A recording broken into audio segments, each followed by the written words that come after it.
City कोतवाली police station हद्दीत असलेल्या Gulshan tower मागील कोठारी यांच्या गोडाऊनमध्ये मोठी चोरीची घटना घडली होती। फिर्याद अभिषेक सुनीलराव ढोके 26 वर्ष, राहणार खरबी रोड, नागपूर।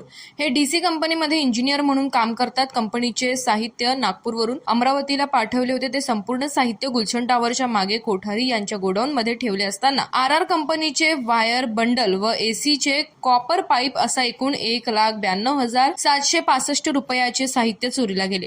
गोडाऊनच्या खिडकीचे ग्रिल तोडून अज्ञात इसमाने खिडकीमधून आत प्रवेश करून लाखोचा मुद्देमाल चोरी केला होता। या घटनेत सिटी कोतवाली पोलिसांनी दिनांक 3 जुलै रोजी गुप्त माहितीवरून आरोपी आशिलदास सुरशेल पवार वय 22 वर्ष, राहणार राजुरा बेडा, अमरावती, विक्की दिलीप भोसले वय 25 वर्ष, राहणार वेल्लोलपूर, अमरावती यांना ताब्यात घेतले। चोरी गेलेल्या एकूण 2,65,000चा मुद्देमाल पोलिसांनी जप्त केला। ही कारवाई पोलीस आयुक्त अरविंद चावरिया यांच्या आदेशाने सिटी कोतवाली वरिष्ठ पोलीस निरीक्षक मनोहर कोटनाके यांच्या नेतृत्वात पोलीस निरीक्षक रामदास पालवे, पोलीस उपनिरीक्षक विजय गीते, पोलीस उपनिरीक्षक रंगराव जाधव, पोलीस कर्मचारी हरीश बुंदेले, प्रमोद हरणे, आकाश इंगोले, सुकेशनी चक्रनारायण, मोनाली मोकडकर, चालक आनंद जाधव यांनी केले।